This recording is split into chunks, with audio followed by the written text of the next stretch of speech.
കണ്ണൂര് ചെറുപുഴയിൽ പ്രളയജലത്തിൽ ഒറ്റപ്പെട്ടുപോയ ഒരാളെ രക്ഷിക്കാൻ ശ്രമിക്കുന്നതിൽ ജീവൻ പൊലിഞ്ഞ തിരുവനന്തപുരം കല്ലിയൂർ സ്വദേശിയും ദുരന്ത രക്ഷാപ്രവർത്തന പരിശീലകനുമായ ആർ രാജേഷിൻ്റെ വിയോഗം വലിയ വേദനാജനകമാണ്.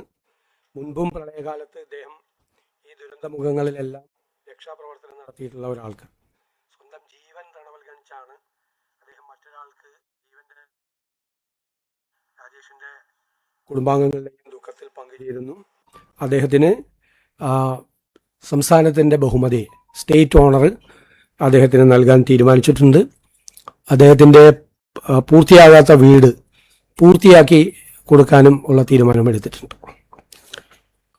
ഇന്നത്തെ മന്ത്രിസഭാ യോഗത്തിലെ ചില പ്രധാനപ്പെട്ട തീരുമാനങ്ങൾ 2024 തൃശ്ശൂർ ജില്ലയിലുണ്ടായ കാലവർഷത്തിലും ഉരുൾപൊട്ടലിലും വീട് നഷ്ടപ്പെട്ട ധനസഹായം ലഭിക്കാൻ ബാക്കിയുള്ള 248 ഗുണഭോക്താക്കൾക്ക് മുഖ്യമന്ത്രിയുടെ ദുരിതാശ്വാസ നിധിയിൽ നിന്നും ധനസഹായം അനുവദിക്കാൻ തീരുമാനിച്ചു. പിന്നെ പോലീസ് കംപ്ലയിൻറ്റ് അതോറിറ്റി ചെയർപേഴ്സണായിട്ട് റിട്ടയേർഡ് ജസ്റ്റിസ് CN രാമചന്ദ്രൻ അവരെ നിയമിച്ചു. നമ്മൾ വേറെ പുതിയ ചില കാര്യങ്ങൾ അത് മന്ത്രിസഭാ യോഗത്തിലല്ല, 2026-27 സാമ്പത്തിക വർഷം, ഈ സാമ്പത്തിക വർഷത്തിലെ തദ്ദേശ സ്ഥാപനങ്ങൾക്ക് കൊടുക്കേണ്ട വികസന ഫണ്ടിൻ്റെ ഒന്നാം ഗഡു 2029 കോടി 15 ലക്ഷം രൂപ നൽകാൻ തീരുമാനിച്ചു. കഴിഞ്ഞ സർക്കാർ മൂന്നാം ഗഡു നൽകിയിരുന്നില്ല. ഈ സാഹചര്യത്തിൽ കഴിഞ്ഞ വർഷത്തെ സ്പിൽ ഓവർ പദ്ധതികൾക്കായുള്ള തുക മുനിസിപ്പാലിറ്റികൾക്ക് 136 കോടിയും കോർപ്പറേഷനുകൾക്ക് 188 കോടിയും അധികമായി നൽകും. 16ാം ധനകാര്യ കമ്മീഷന്റെ അർബൻ റൂറൽ ഗ്രാന്റുകളിലെ അസന്തുലിതാവസ്ഥ സംസ്ഥാനത്തെ നഗര തദ്ദേശ സ്ഥാപനങ്ങളിൽ ഒരു പ്രതിസന്ധി ഉണ്ടാക്കിയിട്ടുണ്ട്. ഇത് പരിഹരിക്കാൻ വേണ്ടി കൂടിയിട്ടാണ് മുനിസിപ്പാലിറ്റികൾക്കും കോർപ്പറേഷനുകൾക്കുമായിട്ട് 312 കോടി രൂപ അധികമായിട്ട് നൽകുന്നത്. അതുപോലെ പാചക തൊഴിലാളികളുടെ വേതനം 44 കോടി അനുവദിച്ചു. ഇപ്പോൾ വർദ്ധിപ്പിച്ച ഇതടക്കം 2 ദിവസത്തിനുള്ളിൽ അവരുടെ അക്കൗണ്ടിൽ എത്താൻ വേണ്ടിയിട്ടുള്ള തീരുമാനം നമ്മൾ എടുത്തിട്ടുണ്ട്.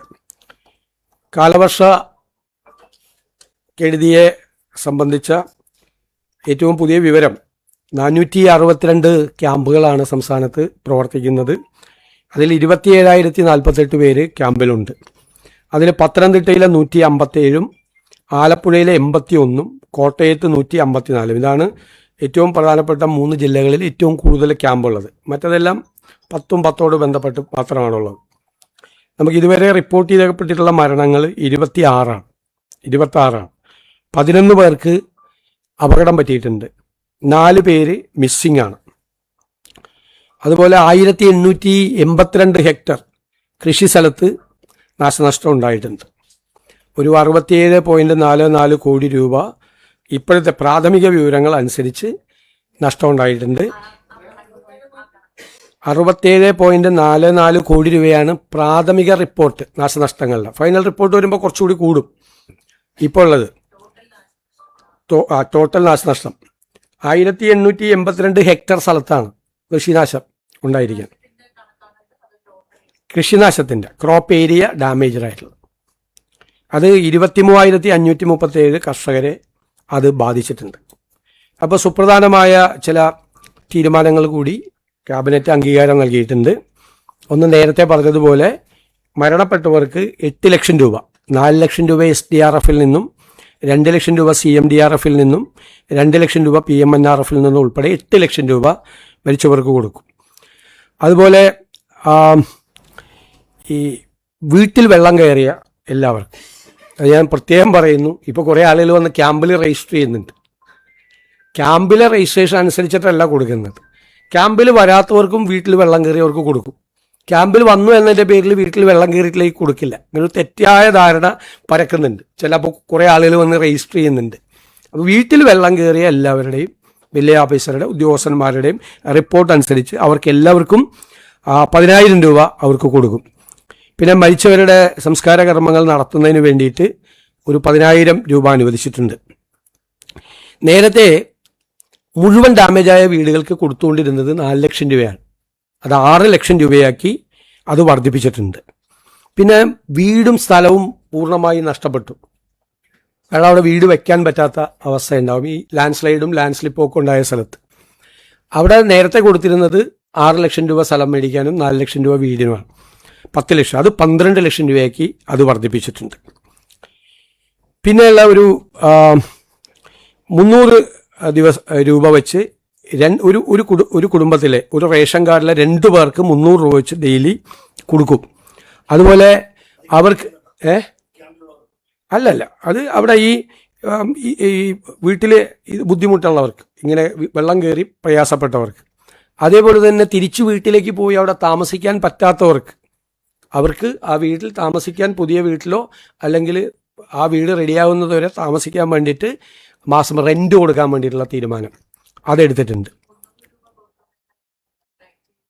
അത് വീട്ടിൽ വെള്ളം കയറി ആകെ ഇതെല്ലാം നാശനഷ്ടം സംഭവിച്ചവർക്കാണ്. ഒരു കുടുംബത്തിലെ 2 പേർക്ക്. അങ്ങനെയാണ് നേരത്തെ അതിൻ്റെ ഒരു സ്റ്റാൻഡേർഡ് പ്രൊസീജിയർ. ഇനി നമ്മൾ പുതിയതായിട്ട് വേറൊരു കാര്യം കൂടി ചെയ്തിട്ടുണ്ട്. നമുക്ക് ഈ ക്രോപ്പ് അസിസ്റ്റൻസ്, അതായത് കൃഷിനാശം ഉണ്ടായാലുള്ള നഷ്ടം വളരെ തുച്ഛമായ തുകയാണ്, വർഷങ്ങൾക്ക് മുമ്പ് തീരുമാനിച്ചിട്ടുള്ളതാണ്. കഴിഞ്ഞ ദിവസം ഞാൻ പറഞ്ഞു 2.5 ഏക്കർ സ്ഥലം, 1 ഹെക്ടർ സ്ഥലം നെൽകൃഷി നാശം ഉണ്ടായ 13,500 രൂപയാണ്. അങ്ങനെ പലതിനും വളരെ ചെറുതാണ്, കാരണം കേന്ദ്രത്തിൽ നിന്ന് കിട്ടുന്ന തുക ചെറുതാണ്. പക്ഷെ അത് നമ്മൾ 25% വർദ്ധിപ്പിക്കാൻ വേണ്ടി തീരുമാനിച്ചിട്ടുണ്ട് ഈ പ്രാവശ്യം. 25%. അത് നമ്മൾ തന്നെ സ്റ്റേറ്റ് തന്നെ കൊടുക്കും, 25%. പിന്നെ പുതിയതായിട്ട് ചെയ്യുന്നത് ഇതുവരെ കൊടുക്കാത്തതാണ്. ധാരാളം കടകൾ വെള്ളം കയറി നശിച്ച് അവരുടെ നാശനഷ്ടങ്ങൾ ഉണ്ടായി, അവരുടെ ഉപജീവന മാർഗം നഷ്ടപ്പെട്ടിട്ടുണ്ട്. ആദ്യമായി അങ്ങനെ വെള്ളം കയറി കടകൾ നശിച്ചവർക്ക് ഓരോ കടയ്ക്കും 10,000 രൂപ പ്രത്യേകമായി കൊടുക്കാൻ തീരുമാനം പുതിയതായിട്ട്. ധാരാളം കടകളുണ്ട്. ഇപ്പോൾ പത്തനംതിട്ട ജില്ലയിലും ബാക്കിയുള്ള സ്ഥലത്തും ഈരാറ്റുപേട്ടയിലും പല സ്ഥലത്തും ഭയങ്കര സങ്കടമാണ്. 2018-ലും 2019-ലും ഒക്കെ വെള്ളം കയറി നശിച്ചിട്ടും അവർക്കൊന്നും കിട്ടിയിട്ടില്ല.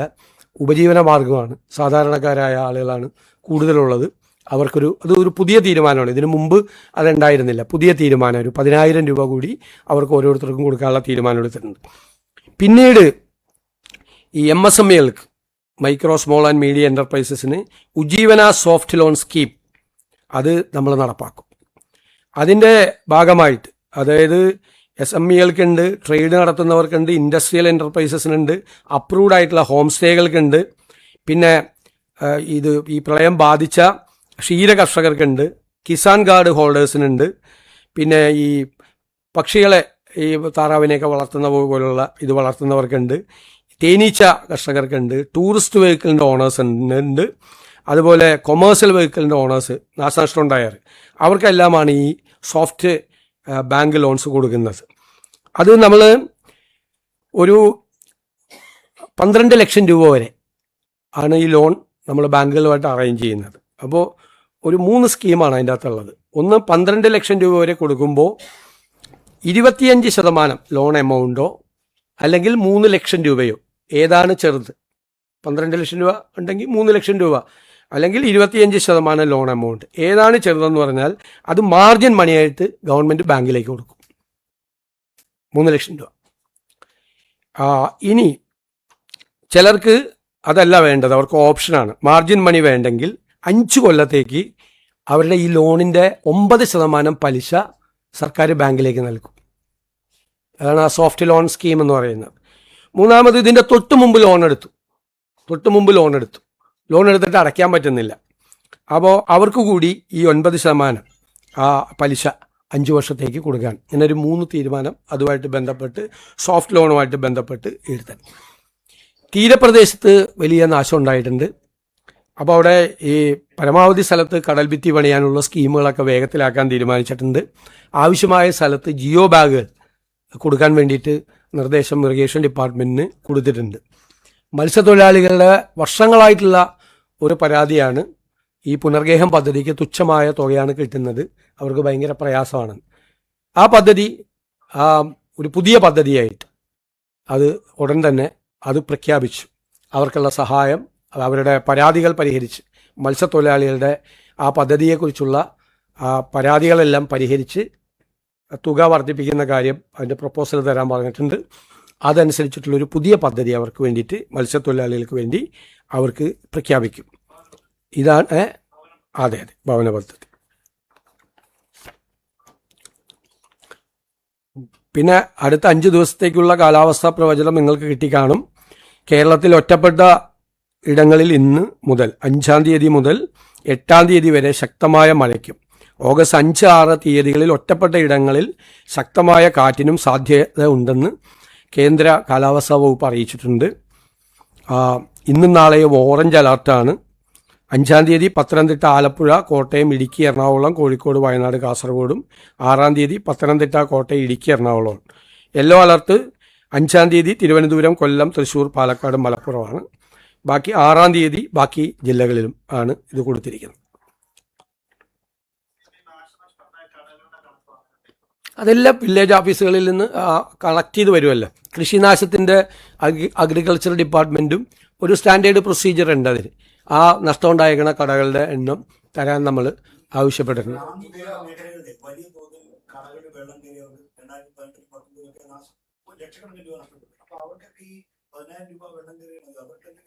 നമ്മൾ അതൊന്ന് ഇപ്പോൾ വീട്ടിൽ വെള്ളം കയറിയവർക്ക് അതൊന്ന് ക്ലീൻ ചെയ്ത് അതൊന്ന് തുടങ്ങാൻ വേണ്ടിയിട്ടുള്ളതാണ്. ഈ 10,000 രൂപയാണ് നമ്മൾ ചെയ്യുന്നത്. ഒപ്പം ഈ ലോണിൻ്റെ ഈ സോഫ്റ്റ് ലോൺ അതാണ് ഇപ്പോൾ ചെയ്യുന്നത്. ഈ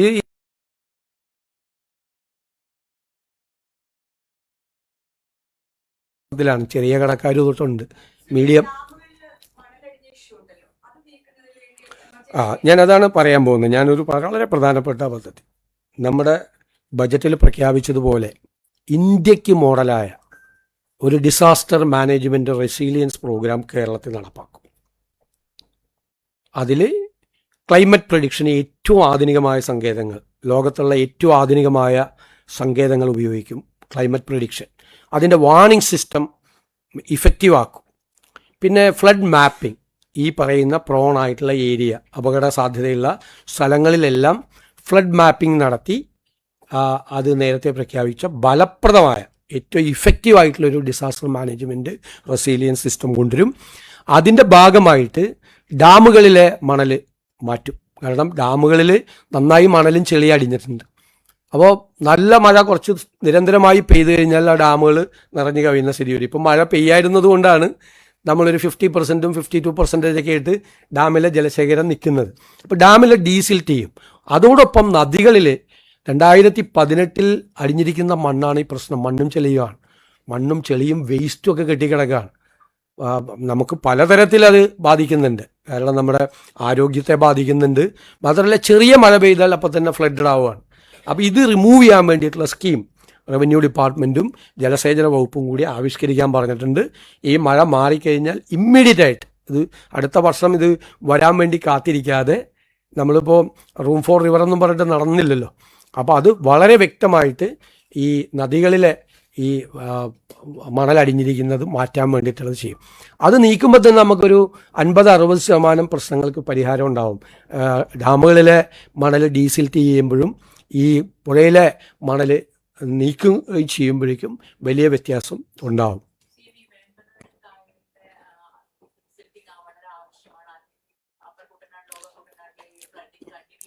വളരെ പ്രശ്നമാണ്, വളരെ ഗുരുതരമായ പ്രശ്നമാണ്. ഇപ്പം തന്നെ നമ്മൾ ഏകദേശം 90ഓളം ഷട്ടറുകൾ തുറന്നിട്ടാണ് കുട്ടനാട് ഇത്രയെങ്കിലും ഉണ്ടായുള്ളൂ എന്ന് പറയാൻ പറ്റുന്നത്.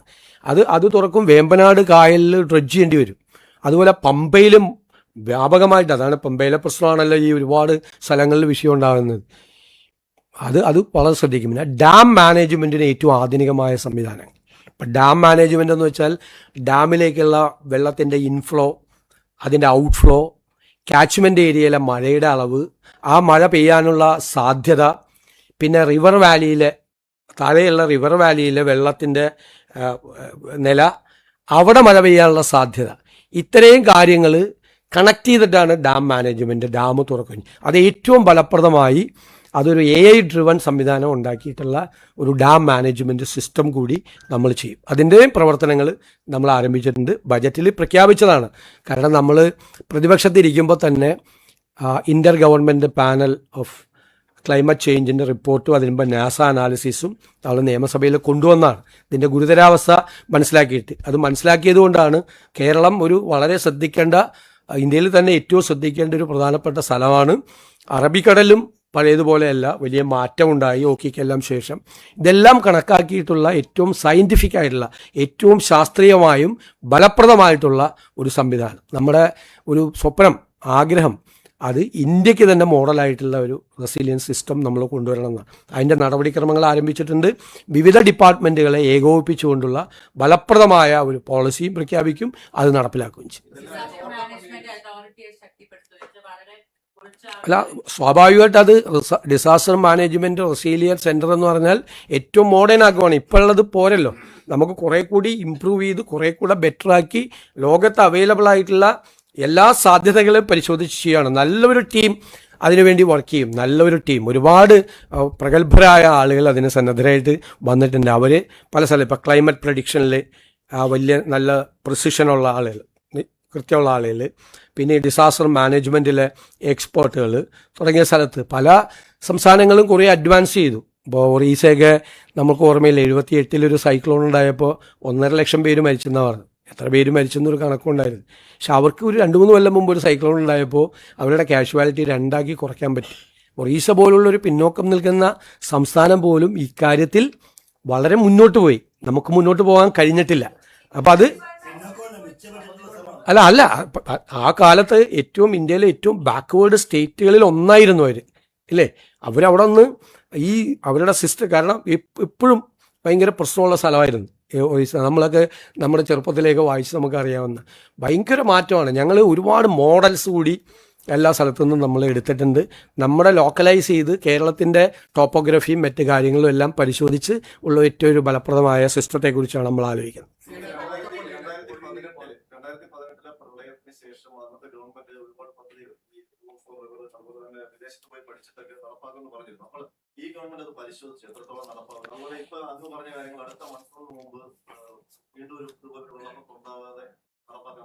അല്ല, നമുക്കത് ചെയ്യണം, ചെയ്യേ മതിയാവൂ.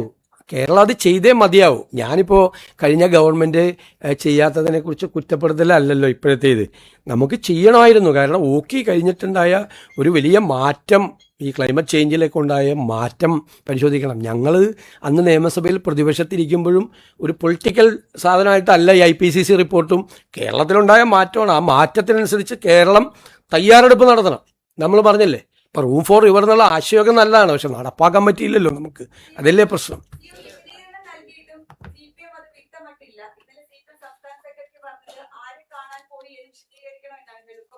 അതൊക്കെ ഞാൻ കൃത്യമായിട്ട് പറഞ്ഞതാണ്. ഇനി അതിനേക്കാൾ കൂടുതൽ പറയാനൊന്നുമില്ല എനിക്ക്. ഞാൻ കഴിഞ്ഞ പ്രാവശ്യം സംസാരിച്ചതാണ്. നിങ്ങളിപ്പോൾ ഈ വിഷയവുമായിട്ട് ബന്ധപ്പെട്ട്, ഈ ഫ്ലഡുമായിട്ട് ബന്ധപ്പെട്ട് എന്തെങ്കിലും ഉണ്ടെങ്കിൽ ബാക്കി, എന്നിട്ട് വേറെ വിഷയത്തിലേക്ക് കിടക്കാം പ്ലീസ്. ഒരാൾ ചോദിക്കും, അങ്ങ് ചോദിക്കും.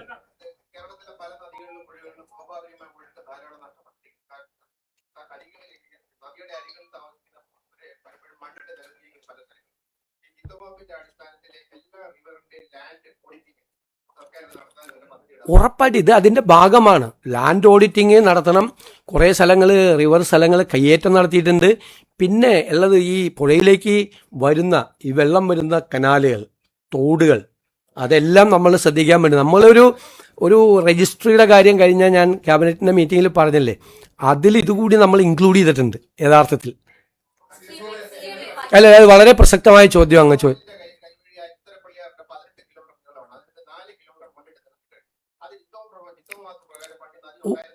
ഉറപ്പായിട്ട് അത് പരിശോധിക്കും. പുഴയെ പൂർവ്വസ്ഥിതിയിലാക്കിയില്ലെങ്കിൽ നമുക്ക് അപകടമാണ്. നമ്മൾ ഫ്ലഡ് മാപ്പിംഗ് ഉൾപ്പെടെയുള്ള നടത്തുമ്പോൾ ഇത് പരിശോധിക്കുകയും ചെയ്യും. ഞങ്ങളത് ആ അസറ്റ് രജിസ്റ്റർ ഉണ്ടാകുന്ന സമയത്ത് നമ്മുടെ ഏറ്റവും പ്രത്യേകതകളല്ലേ, നദികൾ, തടാകങ്ങൾ, അതുപോലുള്ള കൈവഴികൾ, കനാലുകൾ, ഇതൊക്കെ വലിയ ഇതാണ്. അത് നമുക്ക് ചെയ്യാം.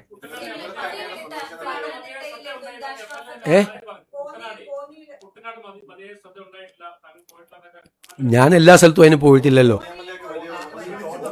അതെന്താണെന്നറിയാമോ, ഞാൻ ആറന്മുളയിലും ഏറ്റവും കൂടുതൽ രൂക്ഷമായ പ്രശ്നമുണ്ടായ ആറന്മുളയിലും അതുപോലെ റാന്നിയിലും ഏറ്റവും കൂടുതൽ ക്യാമ്പുകളുള്ള തിരുവല്ലയിലാണ് പോയത്. ഞാൻ കോന്നിയിലും പോയില്ല, അടൂരും ഉണ്ടായിരുന്നു. ഞാൻ അല്ല അത് ഞങ്ങളെ MLA-മാരെ ക്ഷണിച്ചിരുന്നില്ല. ആ മീറ്റിങ്ങിൽ എല്ലാ ജില്ലാ കളക്ടറെയും ചാർജുള്ള മന്ത്രിയെയും അവിടെയുള്ള എല്ലാ ഉദ്യോഗസ്ഥന്മാരുടെ, ഞാൻ താഴെ തട്ടിലുള്ള ഉദ്യോഗസ്ഥന്മാരെ വിളിക്കരുതെന്നോട് പറഞ്ഞു മീറ്റിംഗ്. കാരണം ഞാൻ പണ്ട് 2018 ഈ എറണാകുളത്തും തിരുവനന്തപുരത്തും മീറ്റിംഗ് നടക്കുമ്പോൾ താഴെയുള്ള ഉദ്യോഗസ്ഥരെ നമ്മൾ ഈ യോഗത്തിന് മന്ത്രിമാരും നേതാക്കന്മാരും എല്ലാവരും വരുമ്പോൾ മീറ്റിങ്ങിന് വിളിക്കുന്നതിന് എതിരായിട്ട് പറഞ്ഞിട്ടുള്ള ഒരാളാണ്. കാരണം അത് അവിടുത്തെ സിസ്റ്റത്തെ ബാധിക്കും. അതുകൊണ്ട് ജില്ലയിലെ ഹെഡ് മാത്രം, കാരണം അവർക്ക് എന്തെങ്കിലും കംപ്ലയിൻ്റ് ഉണ്ടെങ്കിൽ. എന്നിട്ട് നമ്മൾ ചെയ്തതെന്ന് വെച്ച് കഴിഞ്ഞാൽ നമ്മൾ ജില്ലാ കളക്ടർമാരുടെ മീറ്റിങ്ങിൽ കൊടുത്തു, കൂടുതൽ അധികാരം കൊടുത്തു. അത് ഫോർ ദ ടൈം ബീങ് ഇത് സെറ്റിൽ ചെയ്യാൻ പൈസ കൊടുത്തു. നേരത്തെ ആവശ്യത്തിന് പൈസയുണ്ട്. ഇനി അതല്ല, ഇനി ഭക്ഷണത്തിന് കൂടുതൽ പൈസയായി, ടോയ്ലറ്റ് ഇല്ല, ബയോ ടോയ്ലറ്റ് കൊണ്ടുവരണം, എന്ത് തീരുമാനം എടുക്കാനും ജില്ലാ ഭരണകൂടത്തിന് പൂർണ്ണമായ അധികാരം കൊടുത്തു. അവരെന്ത് തീരുമാനം എടുത്താലും അത് റാറ്റിഫൈ ചെയ്തോളാം. കാരണം ഈ ക്യാമ്പുകൾ 150 പേരിൽ കൂടുതൽ ക്യാമ്പിൽ വന്നപ്പോൾ അവിടെ ഒരു പ്രശ്നം വന്നു. അപ്പോൾ 150 പേരിൽ കൂടുതലുള്ള ക്യാമ്പുകൾ, രണ്ടാമത്തെ ക്യാമ്പുകൾ തുടങ്ങിക്കോളാൻ പറഞ്ഞു. പിന്നെ ഹെൽത്ത് ഡിപ്പാർട്ട്മെൻറ്റിന് കുറേ പ്രശ്നമുണ്ട് ഇല്ലേ. ഹെൽത്ത് ഡിപ്പാർട്ട്മെൻറ്റിന് ആശുപത്രികളിലെ ആളുടെ എണ്ണം കൂടി, അവിടെയും സ്റ്റാഫിൻ്റെ ഷോർട്ടേജൊക്കെ പല ഹെൽത്ത് അവരത് ചെയ്യുന്നുണ്ട്. എല്ലായിടത്തും ഡോക്ടർമാരുടെ ക്യാമ്പുണ്ട്. അതുകൂടാതെ ഞങ്ങൾ ആ ജില്ലകളിലെ ഈ സ്വകാര്യ ആശുപത്രികളുമായി ബന്ധപ്പെട്ട് പ്രത്യേകമായ ഇപ്പം എല്ലാ ആശുപത്രികളിലും മെഡിക്കൽ ക്യാമ്പ് നടത്തുന്നുണ്ട്, എല്ലാ സ്വകാര്യ ആശുപത്രികളിലെ മെഡിക്കൽ ക്യാമ്പ്. അപ്പോൾ നമ്മളൊന്നുകൂടി നേരിട്ട് പരിശോധിച്ചാണ്. MLA ആരെയും ആ പരിപാടിക്ക് ക്ഷണിച്ചിരുന്നില്ല, കുറച്ച് പേര് വന്നു, അത്രയേ ഉള്ളൂ. അല്ല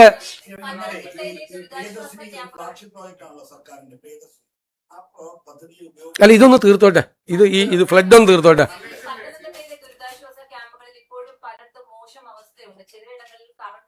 സാഹചര്യമുണ്ട്, ചിലയിടങ്ങളിൽ അവശ്യ മരുന്നുകൾ കിട്ടാത്തൊരു സാഹചര്യമുണ്ട്. അത് ഇന്നലെ രാത്രി വരെയും അങ്ങനത്തെ സിറ്റുവേഷൻ ഒരു സ്ഥലത്തൊന്നും അങ്ങനെ റിപ്പോർട്ട് ചെയ്തിട്ടില്ല. ഇന്നലെ എല്ലാ ക്യാമ്പുകളിലും ഞങ്ങൾ ഇത്രയും കാര്യങ്ങൾ ശ്രദ്ധിച്ചു. ഒന്ന് ഭക്ഷണം കൃത്യസമയത്ത് കൊടുക്കുന്നുണ്ടോ, ഒന്ന് ലൈറ്റ് ഇലക്ട്രിസിറ്റി അറേഞ്ച്മെൻറ്റ്സ് കറക്റ്റായിട്ട് ഉണ്ടോ, ടോയ്ലറ്റുകൾ കറക്റ്റായിട്ടുണ്ടോ, മെഡിസിൻസ് ഉണ്ടോ, ഡോക്ടർമാരുടെ ക്യാമ്പ് ഉണ്ടോ, അവർ രാവിലെയും വൈകുന്നേരവും അവിടെയുള്ള രോഗികളായിട്ടുള്ള ഉൾപ്പെടെയുള്ള ആളുകളെ പരിശോധിക്കുന്നുണ്ടോ.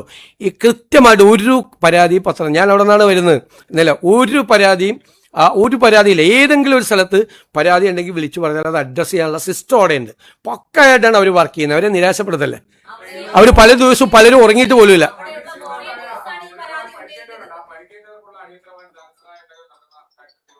ഇമ്മീഡിയറ്റ് ആയിട്ട് കൊടുക്കും, എല്ലാം ഡിസ്പോസ് ചെയ്യും. മാത്രമല്ല, ഇപ്പോൾ സർക്കാർ ആശുപത്രി ഇല്ലാത്ത സ്ഥലത്താണ് സ്വകാര്യ ആശുപത്രിയിലേക്ക് കൊണ്ടുപോയിക്കോ. ഗുരുതരാവസ്ഥയിലുള്ള ആളെ ഇനി കോട്ടയത്തേക്കോ പത്തനംതിട്ടയിൽ നിന്ന് അല്ലെങ്കിൽ ഒരു ജില്ലയിൽ നിന്ന് വേറെ ജില്ലയിലേക്ക് ഏറ്റവും നല്ല ആശുപത്രിയിൽ കൊണ്ടുപോയിക്കോ. ആ സ്വകാര്യ ആശുപത്രിയിലെ ബില്ലാണെങ്കിൽ പോലും അത് തീർത്തോളാം എന്ന് പറഞ്ഞിട്ടുണ്ട്. അതിനൊക്കെ ക്ലിയർ ആയിട്ടുള്ള ഡയറക്ഷൻ കൊടുത്തിട്ടുണ്ട്. നേരിട്ട് തന്നെ മീറ്റിങ്ങിലും കൊടുത്തു, ഞാൻ നേരിട്ട് പോയും കൊടുത്തു.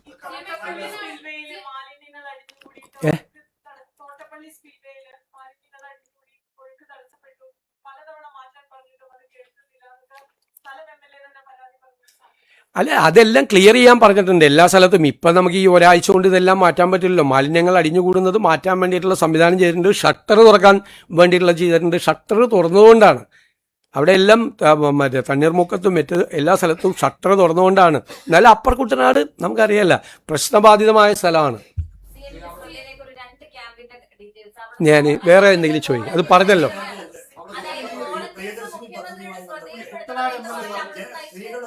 സൗജന്യ പദ്ധതി സർക്കാരിന്റെ ഏറ്റവും പ്രീമിയം പ്രോജക്റ്റുകൾ ഒന്നാണ്.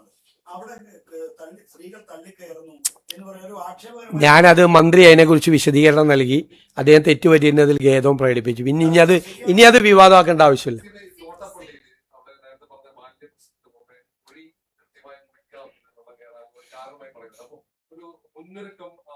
അല്ലല്ല, അവിടെ ഏറ്റവും നന്നായിട്ടാണ് അത് ചെയ്തത്. ചെയ്യാൻ പറ്റാവുന്നതിൻ്റെ പരമാവധി അവിടെ നന്നായിട്ട് ചെയ്തു. നമ്മൾ വന്നിട്ട് 2 മാസമല്ലേ ആയുള്ളൂ.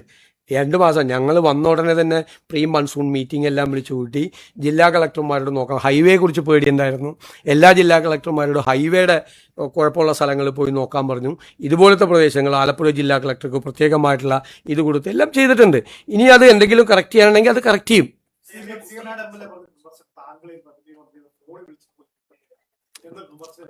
അത് ക്യാബിനറ്റ് ഉള്ളപ്പോഴും അദ്ദേഹം വിളിച്ചത് ആണ്.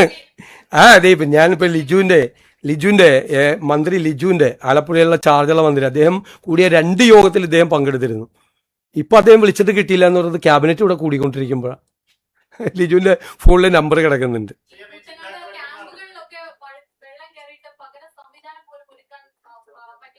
എവിടെ? എല്ലാ സ്ഥലത്തും ഒരുക്കിയിട്ടുണ്ട്. എല്ലാ സ്ഥലത്തും പലകര സംവിധാനം.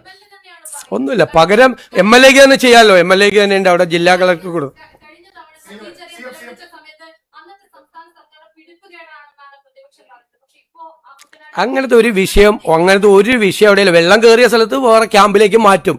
ഞാൻ പറഞ്ഞല്ലോ 150 പേര്, അതൊന്നും ഒരിക്കലും ഉണ്ടായില്ല. 1500 പേരുടെ ക്യാമ്പ് ഇവിടെ ഉണ്ടായിട്ടുണ്ട്. ഇപ്പൊ പറഞ്ഞിരിക്കുന്നത് 150 പേരിൽ ക്യാമ്പ് കൂടിക്കഴിഞ്ഞാൽ അപ്പോൾ അവിടെ വേണ്ട അടുത്ത സ്ഥലത്തേക്ക് ക്യാമ്പ് തുടങ്ങാൻ വേണ്ടിയിട്ട് പറഞ്ഞിരിക്കുകയാണ്. എത്ര രൂപ ചിലവായാലും ഒരു ഇതില്ലാന്ന് ജില്ലാ ഭരണകൂടത്തിൽ അവിടെ ചാർജുള്ള മന്ത്രി 2 പ്രാവശ്യം വിളിച്ചു. ഇപ്പൊ 3ാമത്തെ മീറ്റിംഗ് ഇന്ന് രാവിലെ നടന്നുകൊണ്ടിരിക്കുകയാണ്. ചാർജുള്ള മന്ത്രി എവിടെ പരാതി പറഞ്ഞാൽ കുട്ടനാട് MLA അതിൽ പങ്കെടുക്കുന്നുണ്ട്. ആദ്യത്തെ 2 മീറ്റിംഗിലും കുട്ടനാട് MLA പങ്കെടുത്തിട്ടുണ്ട്. ഓരോ യോഗം നടക്കുന്നത് പരാതി തീർക്കാൻ വേണ്ടിയിട്ടാണ്. സംസ്ഥാനത്തിന്റെ മുഖ്യമന്ത്രി ഒരു നിക്ഷേപകരാണ്, ഗ്രൂപ്പിനെ കാണാൻ വേണ്ടി കൊച്ചിയിലേക്ക് പോകുന്നു. അത് രഹസ്യയാത്രയാണ്. അല്ലെങ്കിൽ എന്തുകൊണ്ടാണ് നിക്ഷേപകർക്ക് മുഖ്യമന്ത്രി ഉള്ളിടത്തൊന്ന് കാണാൻ പറ്റുന്നത്? അല്ല, രഹസ്യമായി ചിലരെ കാണേണ്ടി വരും, അല്ലാതെയും കാണേണ്ടി വരും. ചിലപ്പോൾ മുഖ്യമന്ത്രിയെ ഇവിടെ വന്ന് കാണും. ഞാൻ അന്ന് വൈകുന്നേരം എറണാകുളത്തുള്ളതുകൊണ്ട് എറണാകുളത്ത് കാണാമെന്ന് പറഞ്ഞാൽ ഇതൊക്കെ നമ്മൾ കഴിഞ്ഞ പ്രാവശ്യം പറഞ്ഞ അവസ്ഥ. നിങ്ങൾക്ക് നമ്മുടെ സംസ്ഥാനത്തെ ബാധിക്കുന്ന ഗൗരവതരമായ പ്രശ്നങ്ങളുള്ളപ്പോൾ ഇതുപോലത്തെ കുറെ കാര്യങ്ങൾ വിവാദമാക്കാൻ താല്പര്യം. ഇതൊക്കെ കഴിഞ്ഞ പ്രാവശ്യം I have made it very clear. ഇനി വേണ്ട വേറെ ഒന്നും.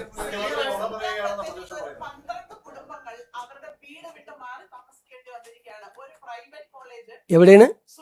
ആ,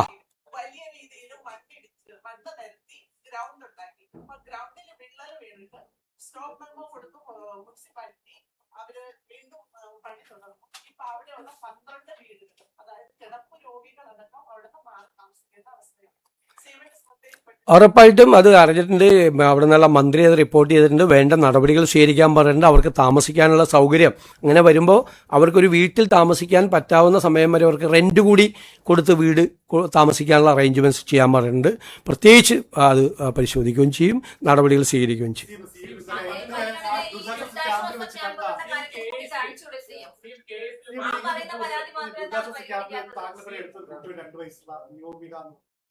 ജന്മനാ കുറെ ആരോഗ്യ പ്രശ്നങ്ങളുണ്ട്, ചെവി കേൾക്കില്ല, കാലിന്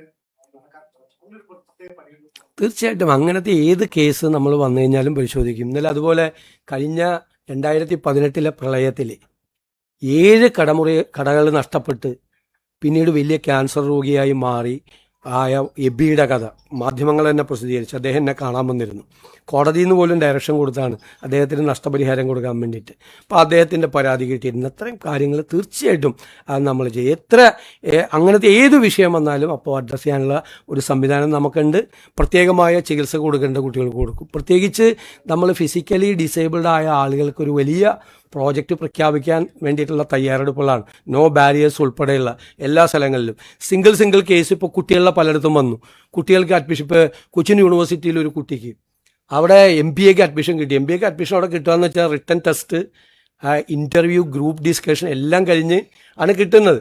അത്രയും പൊട്ടൻഷ്യൽ ആയിട്ടുള്ളൊരു കുട്ടിയാണ്. ഫിസിക്കലി ഡിസേബിൾഡ് ആണെന്നല്ല, 70% ഡിസേബിൾഡാണ്. പക്ഷെ ക്ലാസ് മുകളിലാണ്, കയറാൻ പറ്റില്ല. അപ്പോൾ ഞങ്ങൾ ക്ലാസ് താഴേക്ക് ആക്കിച്ച് യൂണിവേഴ്സിറ്റിയിൽ നിന്ന് പിന്നെ അവിടെ ഒരു ലിഫ്റ്റ് വയ്ക്കാൻ വേണ്ടിയിട്ട് BPCL കൊണ്ടിട്ട് നമ്മളൊരു CSRL പ്രോജക്റ്റും കൊടുത്തു. അതേപോലെ തന്നെ ഒരു ഹയർ സെക്കൻഡറിക്ക് ഫുൾ A+ ഉള്ള ഒരു കുട്ടിക്ക് ഒരു സ്കൂളിൽ പ്രശ്നം വന്നു. അത് ലാബ് മുകളിലാണ്, ആ ലാബ് താഴേക്ക് ആക്കിച്ചു. അങ്ങനെ നമ്മുടെ ശ്രദ്ധയിൽപ്പെടുന്ന കാര്യങ്ങൾ, അത് അങ്ങനെ ഒറ്റപ്പെട്ട കേസുകൾ മാത്രം നമ്മൾ അഡ്രസ്സ് ചെയ്താൽ പോരാ. കോമൺ ആയിട്ട് കുറേ കാര്യങ്ങൾ ഇതുപോലത്തെ ശ്രദ്ധയിൽ നമ്മളിപ്പോൾ ഈ വൈകുന്നേരമൊക്കെ വരാൻ പോകുന്ന ആളുകൾ കാണുമ്പോൾ ചിലത് നമ്മൾ വിചാരിക്കും ഇൻഡിവിജ്വൽ കേസാണെന്ന്. അപ്പോൾ 10 പേര് ഒരേപോലത്തെ കാര്യങ്ങൾ വന്ന് പറയുമ്പോഴാണ് നമുക്ക് മനസ്സിലാവുന്നത് ഇൻഡിവിജ്വൽ കേസല്ല, കോമൺ കേസാണ്. ഇപ്പോൾ ഈ പറഞ്ഞ കേസൊക്കെ കോമൺ കേസ്. ഇപ്പോൾ റെയർ ഡിസീസിൻ്റെ മരുന്ന് പുറത്തുനിന്ന് വരുവാണ്. 30 കോടി 40 കോടിയാണ്. എങ്ങനെ ഏത് കുടുംബത്തിന് പറ്റും വരുന്നത്? അപ്പം നമ്മളതിന് പുറത്തുനിന്ന് മരുന്ന് കൊണ്ടുവരാൻ പറ്റുമോ? അപ്പോൾ അതിൻ്റെ 10-1 ചിലവാക്കി മാറ്റാൻ പറ്റും. അപ്പോൾ ഇത് സിംഗിൾ കേസല്ല.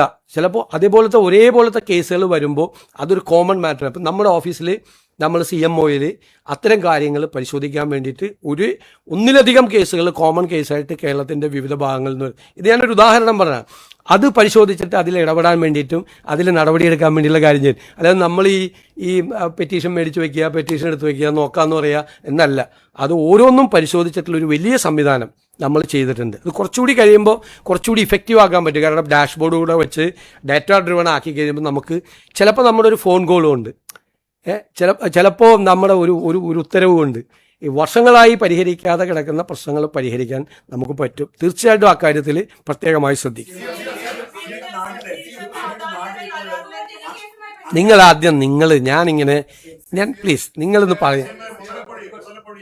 മുതലപ്പൊഴി ഒരു പ്രധാന വിഷയമാണ്. തീർച്ചയായിട്ടും ആധുനിക തുറമുഖം വിഴിഞ്ഞത്ത് നൽകാമെന്ന് നമ്മുടെ കരാറിലുണ്ടായിരുന്നു. ആ ഒന്നാം ഘട്ട ഉദ്ഘാടനത്തോടനുബന്ധിച്ച് ആധുനിക തുറമുഖം തരുമെന്നാണ്.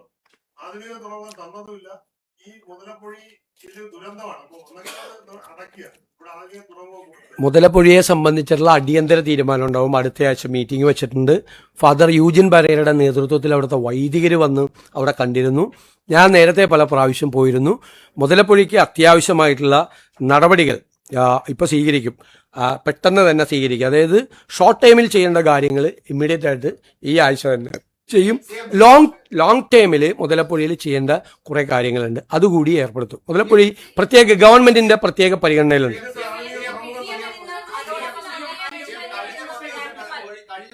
പ്രതിപക്ഷ നേതാക്കൾ നടത്തുന്ന പത്രസമ്മേളനങ്ങൾ മുഴുവൻ പറയുന്ന പ്രധാന ആരോപണം എല്ലാ പത്രസമ്മേളനങ്ങളിലും കേരളത്തിലെ മുഖ്യമന്ത്രി കളവ് പറയുന്നുവെന്നാണ്. അങ്ങനെ മുഖ്യമന്ത്രി കളവ് പറയുന്നു. അത് കഴിഞ്ഞ തെരഞ്ഞെടുപ്പിന് മുമ്പ് 6 മാസക്കാലം എനിക്കെതിരെ നടത്തിയ ക്യാമ്പയിൻ എന്തായിരുന്നു? 6 മാസം. അവർക്കെന്തോ അവിടെ എന്തോ ഒരു പ്രശ്നം ഉണ്ടായി AK സെൻ്ററിൽ അവർക്കെതിരെ. അപ്പം ഞാൻ പറഞ്ഞു അവരെ മാറ്റരുതെന്ന് പറഞ്ഞു. കാരണം അവരാണ് എനിക്ക് വേണ്ടിയിട്ട് ക്യാമ്പയിൻ നടത്തിക്കൊണ്ടിരിക്കുന്നത്. അവരാ ക്യാമ്പയിൻ ഇലക്ഷൻ കഴിഞ്ഞിട്ടും തുടർന്നുകൊണ്ടിരിക്കുകയാണ്. സോഷ്യൽ മീഡിയയിലും മറ്റു കാര്യങ്ങളിലും അവർ തുടരട്ടെ. കാരണം കേരളത്തിലെ ജനങ്ങൾ അതിന് നല്ല വിധി എഴുതി മറുപടി കൊടുത്തിട്ടുണ്ട്. എനിക്കെതിരെ വ്യക്തിപരമായി നടത്തി വിവാദം അവസാനിപ്പിക്കുന്ന ചോദ്യം. അന്ന് കഴിഞ്ഞ ദിവസം പറഞ്ഞത് കൊച്ചിയിലേക്ക് പോയത് ഇൻവെസ്റ്റേഴ്സിനെ കാണാനെന്നാണ്. ഇന്ന് പറഞ്ഞത് കൊച്ചിയിൽ പോകുമ്പോൾ അവരെ കണ്ടു എന്നാണ്. ഇത് ഏതാണ് ശരി? ഞാൻ വളരെ ക്ലിയർ ആയിട്ട് പറഞ്ഞാണ്. ഇനി no I have made it very clear. ഇനി ഒന്നുമില്ല പറഞ്ഞു.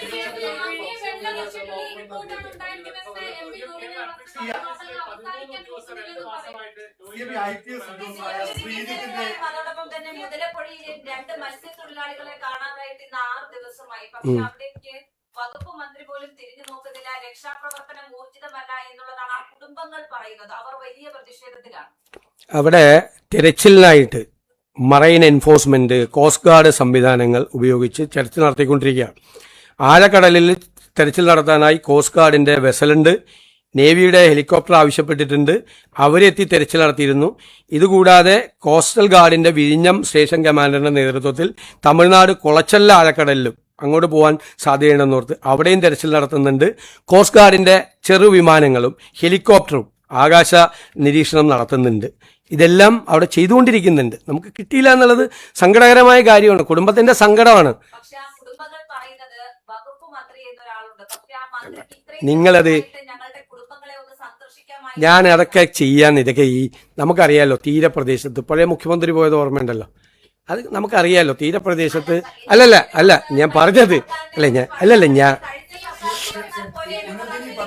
നാട്ടിലെ ഇപ്പോൾ MP ഗവൺമെന്റ് സംസാരിക്കുകയാണ് പുനർജനി പദ്ധതിയുമായി ബന്ധപ്പെട്ട് ക്ലീൻ ചിറ്റ് നൽകിയവരെയാണ് അങ്ങയുടെ ബിനാമികൾ എന്നുള്ള തരത്തിലുള്ള ആരോപണങ്ങളാണ് അദ്ദേഹം അവിടെ നടത്തുന്നത്. പുനർജനി പദ്ധതി ക്ലീൻ ചിറ്റ് നൽകിയത് ശരിയല്ല, അത് തെറ്റായ നടപടിയാണെന്നാണ് അദ്ദേഹം അവിടെ ഞങ്ങളുടെ നാട്ടിലാണ് ഇപ്പോൾ യോഗം നടക്കുന്നത്. ഈ ഗവൺമെന്റ് വന്നതിന് ശേഷം ഒരു അന്വേഷണവും ഒരു നടപടിയും ഇത് സംബന്ധിച്ചെടുത്തിട്ടില്ല. എല്ലാ ഫൈൻഡിങ്ങും നടത്തിയത് കഴിഞ്ഞ സമയത്ത്. നിങ്ങളിതൊന്ന് അറിയണം. 2020 ഇത് കഴിഞ്ഞ ഉടനെ തന്നെ നിയമസഭയിൽ ഒരു ആരോപണം വന്നു. അപ്പം ഞാൻ പറഞ്ഞു, അന്നത്തെ മുഖ്യമന്ത്രിയോട് പറഞ്ഞു അങ്ങൊരു വിജിലൻസ് അന്വേഷണം നടത്തണമെന്ന് പറഞ്ഞു. അതിനുശേഷം അവർ വിജിലൻസ് അന്വേഷണം നടത്തി. എൻ്റെ ആവശ്യമില്ല, ഞാൻ നിയമസഭയിൽ ആവശ്യപ്പെട്ട് അന്വേഷണം നടത്തിയിട്ട് ഒരു തരത്തിലുള്ള ക്രമക്കേടും നടന്നിട്ടില്ല എന്നുള്ള റിപ്പോർട്ട് പ്രാഥമിക അന്വേഷണം നടത്തി വിജിലൻസ് ഗവൺമെൻറ് കൊടുത്തു. അന്ന് അത് അംഗീകരിച്ചു.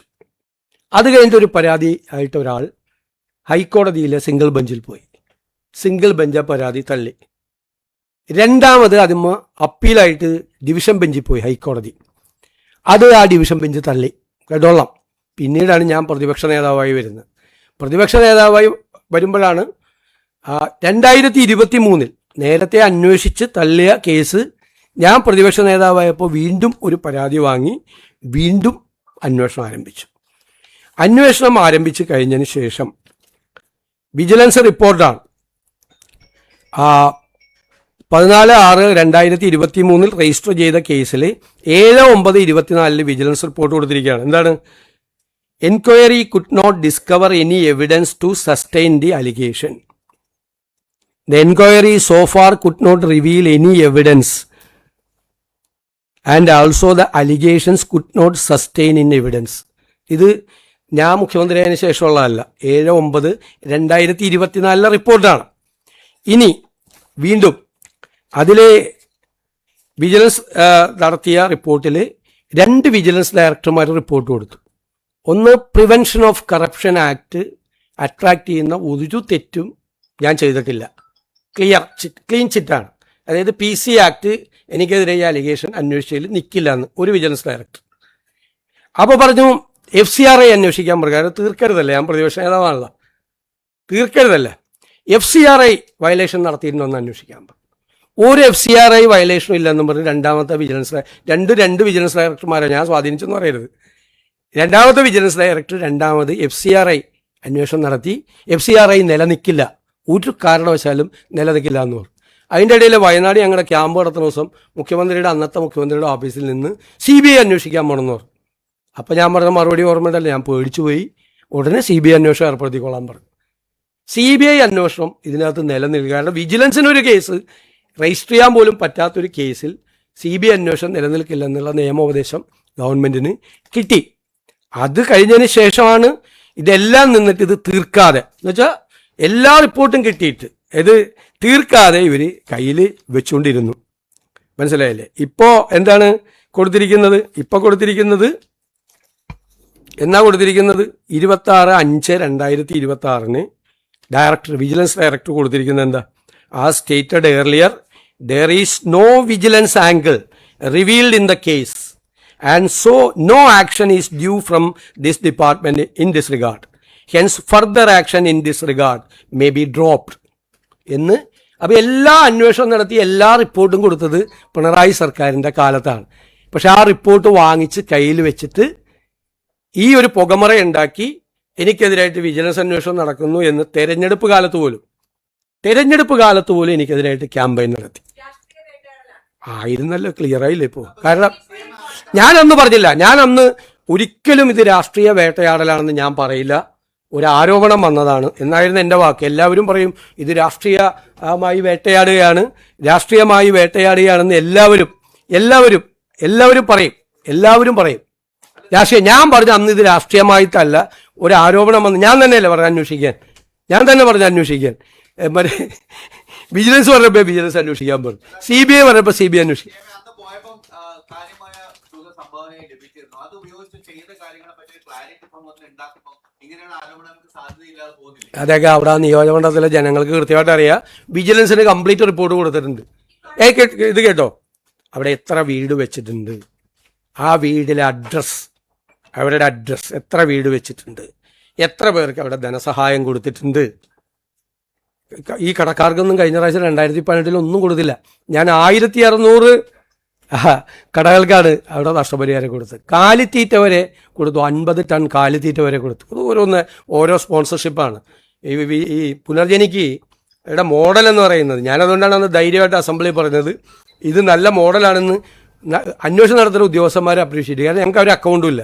ഉദാഹരണത്തിന് വീട് വയ്ക്കാൻ ഒരാൾ വന്നാൽ നമ്മൾ ബെനഫിഷ്യറിയെ പറഞ്ഞു കൊടുക്കും, അവർക്ക് വീട് വെച്ച് കൊടുക്കുക. അല്ലെങ്കിൽ ഞങ്ങൾ ലോക്കൽ കോൺട്രാക്ടേഴ്സിൻ്റെ പാനലുണ്ട്, അവർക്ക് ആദ്യം 2 ലക്ഷം രൂപ കൊടുക്കും, അപ്പോൾ അവർ പണിയും.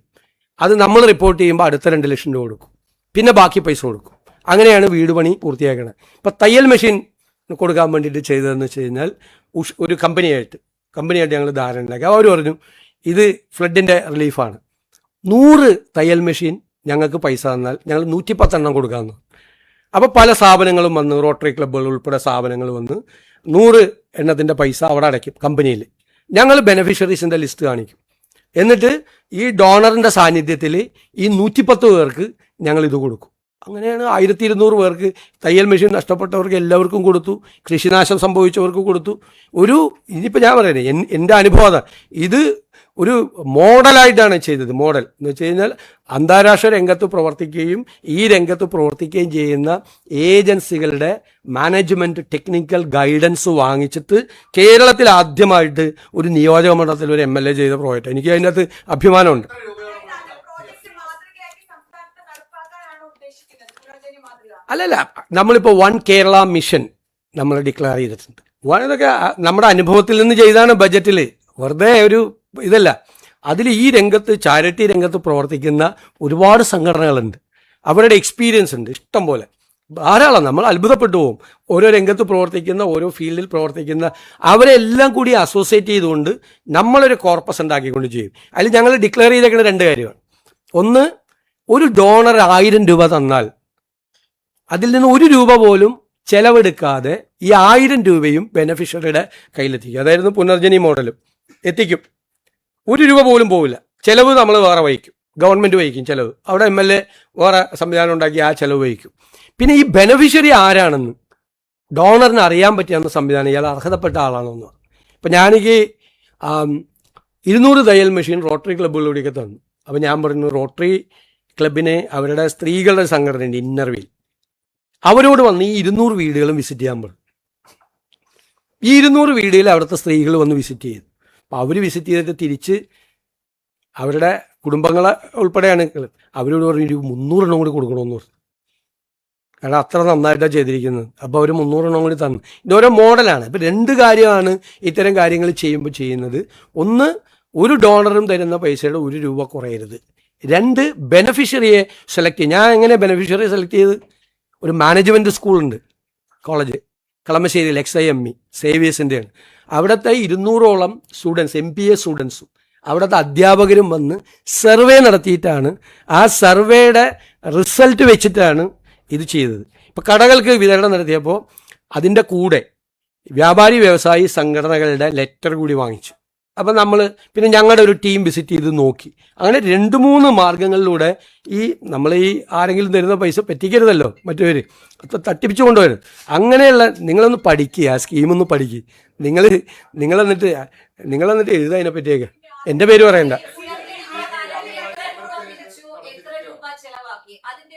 അതെല്ലാം കറക്റ്റായിട്ടുണ്ട്. അതെല്ലാം ഉണ്ട്.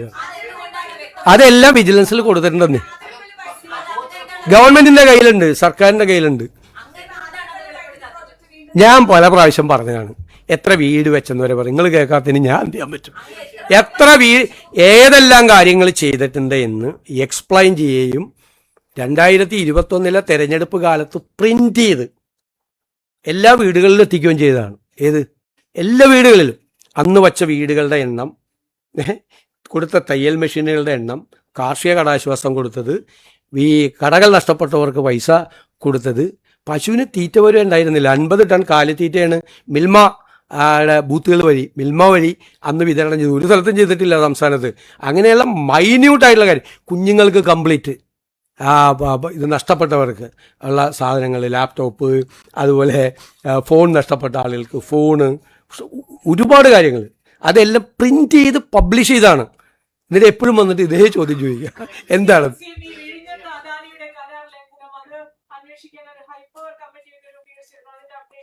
അവർ തരും. അവർ റിപ്പോർട്ട് തരും. അത് ഹൈപ്പവർ കമ്മിറ്റി രൂപീകരിച്ചതല്ല, ഓൾറെഡി അവിടെ ഉള്ളതാണ് ഹൈപ്പവർ കമ്മിറ്റി, ചീഫ് സെക്രട്ടറി ഇതായിട്ടുള്ളത്. അവരത് പഠിച്ച് ചെയ്യും. മാത്രമല്ല അതിനകത്ത് 2 ആസ്പെക്റ്റ് ഉണ്ട്. ഒന്ന്, സ്ട്രാറ്റജിക് ആയിട്ടുള്ള കാര്യങ്ങൾ അനുമതി കൊടുക്കേണ്ടത്, സെക്യൂരിറ്റി ആസ്പെക്റ്റിൽ കൊടുക്കേണ്ടത് കേന്ദ്ര ഗവൺമെൻറ്റാണ്. അതൊക്കെ കിട്ടി ധൃതി പിടിക്കേണ്ട ആവശ്യമില്ലല്ലോ. നമ്മളെല്ലാം പരിശോധിച്ച്, ഞാൻ പറഞ്ഞല്ലോ, സ്റ്റേറ്റിൻ്റെ ഇൻട്രസ്റ്റ് ഒരു ദോഷവും വരാതെ എന്താണ് ചെയ്യാൻ പറ്റുന്നതെന്നാണ് നമ്മൾ പറഞ്ഞിരിക്കുന്നത്.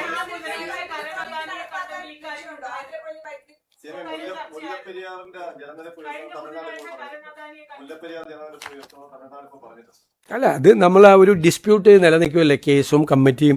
നമ്മളതിൽ നമ്മുടെ എക്സ്പേർട്ട് കമ്മിറ്റി മെമ്പറെ നമ്മൾ നിയമിക്കുന്നത് ഉൾപ്പെടെ തമിഴ്നാട് ഗവൺമെൻറ്റുമായിട്ട് ചർച്ച ഉൾപ്പെടെയുള്ള കാര്യങ്ങൾ നമ്മളുണ്ട്. ഉദ്യോഗസ്ഥ തലത്തിൽ ചർച്ച നടക്കുന്നുണ്ട്. മുഖ്യമന്ത്രി തലത്തിൽ കൂടിയുള്ള ചർച്ചയെക്കുറിച്ച് ഞങ്ങൾ ഗൗരവമായിട്ട് ആലോചിക്കുന്നുണ്ട്. തീർച്ചയായിട്ടും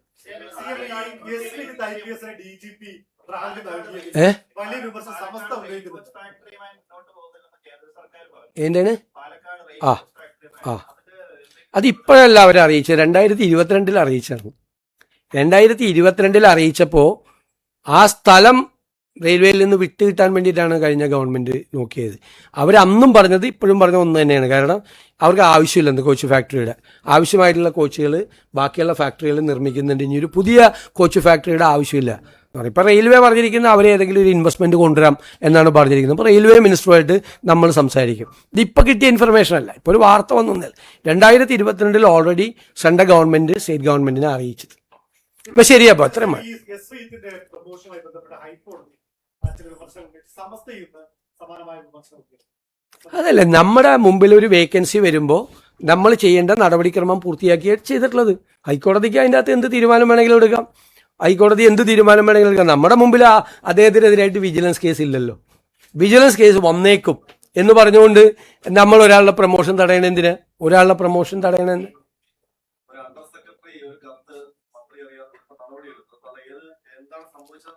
അത് സർക്കാർ അന്വേഷിച്ചിട്ടാണല്ലോ നടപടിയെടുത്തത്.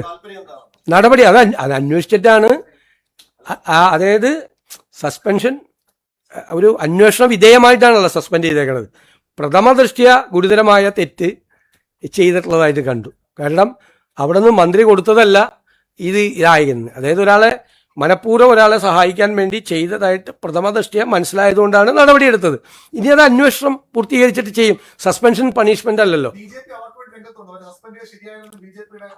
അവർക്ക് അനുകൂലമായിട്ട് റിപ്പോർട്ട് കൊടുത്ത ആള് സസ്പെൻഡ് ചെയ്ത് കഴിഞ്ഞാൽ പിന്നെ അവരത് പറയില്ലേ? അത് നാച്ചുറൽ അല്ലേ?